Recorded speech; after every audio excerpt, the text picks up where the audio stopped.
Hello বন্ধুরা, কেমন আছেন সবাই? দারুণ একটি খবর নিয়ে হাজির হয়েছি। যারা দুবাইতে যেতে চান, যাদের দুবাই যাওয়ার স্বপ্ন আছে, যারা স্বপ্ন দেখছেন, তাদের জন্য একটা বিশাল সুযোগ। দুবাইতে ভিজিট ভিসা আবার চালু। হ্যাঁ, ঠিকই শুনেছেন, দুবাইতে অবশেষে তাদের ভিজিট ভিসা পূরণে চালু করেছে। আর আজকের ভিডিওতে আমি আপনাদের জানাবো এই ভিসা খুঁটিনাটি তথ্য, কারা আবেদন করতে পারবেন এবং কিভাবে আবেদন করতে হবে সে নিয়ে থাকছে আজকের এই ভিডিওটি। সংযুক্ত আরব আমিরাতের রাষ্ট্রদূত এবং বাংলাদেশের প্রধান উপদেষ্টা ডক্টর মোহাম্মদ ইউনূসের বিশেষ দূতের আলোচনার মধ্য দিয়ে দুবাইয়ে ভিজিট ভিসা খুলে গেছে। তো খুব শীঘ্রই আশা করা যাচ্ছে অন্যান্য ভিসাগুলো খুলে যাবে। শ্রমিক দিবসে দুবাই প্রবাসীরা মানববন্ধন করেছে। মানববন্ধনে তাদের চাওয়া ছিল বাংলাদেশিদের জন্য পুরো দুবাইয়ের ভিসা খুলে দেওয়া হোক, সকল রকম ভিসা যেন বাংলাদেশিরা নির্বিঘ্নে পায়।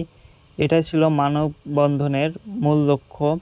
তো এই মানববন্ধন করার পরে দুবাই সরকার এটা তাদের আমলে নিয়েছে, নেওয়ার পরে প্রথম অবস্থাতে ভিজিট ভিসা খুলে দিয়েছে।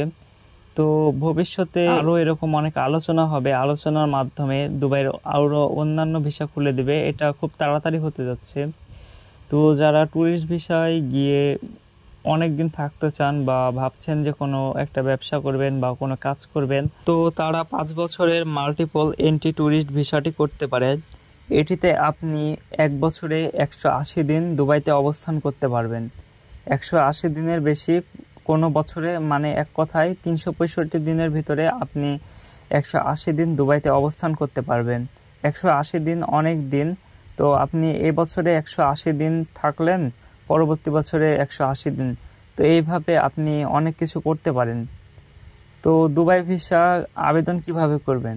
দুবাই ভিসা আবেদন করার জন্য লাইসেন্সপ্রাপ্ত এম্বাসি বা এজেন্সির মাধ্যমে আবেদন করতে হবে।